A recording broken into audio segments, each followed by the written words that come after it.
circumvent venues, issues, and you end up getting cases filed there.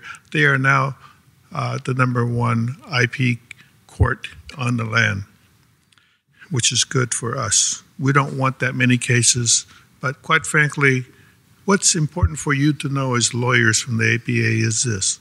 In this practice, you're dealing with all the judges of the U.S. courts. And the problem that you have is that as you look at any individual judge, and when you go to their courts, you're dealing with a judge within their own fiefdom. Judges are pretty much a commodity that's very difficult to control and very difficult for you to read. So it's very important for you to know certain factors. Amongst the judges and the judiciary in the U.S. federal courts, we have training programs for ourselves at all times. Of course, in certain districts where there is a high volume of IP cases, we are a little more intense within our own training.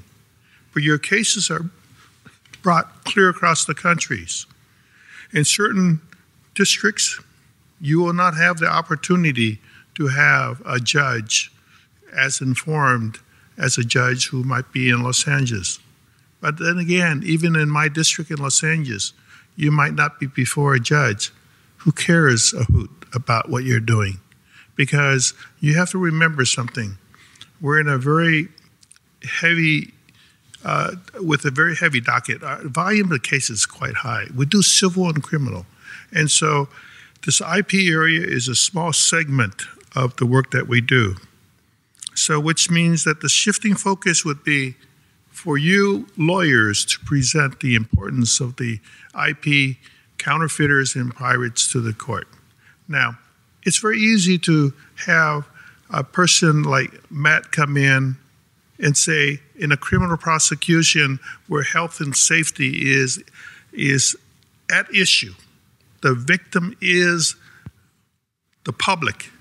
It could have been the Colgate or anything with pharmaceuticals that Ed brings.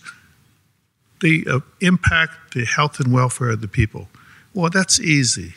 But then again, you have to look at the judge and say, why is there just such disparate sentences amongst judges, even in areas such as this?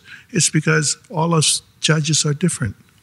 So the burden is upon you judges to really create the importance of the topic of counterfeiters and pirates to the case.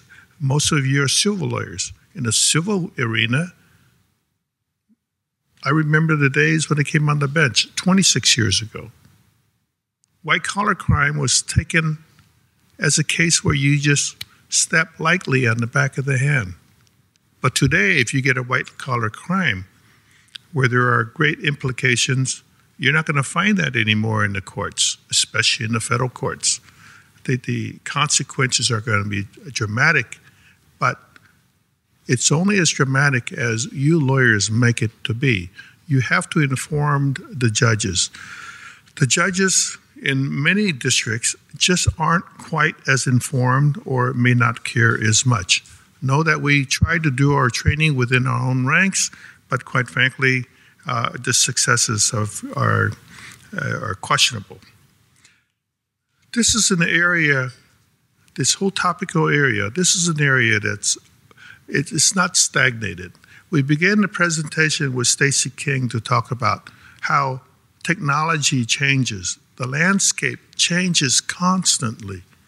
Quite frankly, I know that it's not within our realm, but Congress has to create legislation when there are voids. I remember when the internet came into being, and the whole host of cases with regard to internet create problems because we, quite frankly, in our courts didn't have the laws upon which to base our decisions. So we're scrambling about. But aside from focusing upon Congress and creating the laws, we have to look at what we have and work with it. Perhaps as lawyers, you can raise the issue and have Congress, through ABA action, create new laws. But the fact of the matter, there are voids all the time, and you have to continue to work with it. The recognition about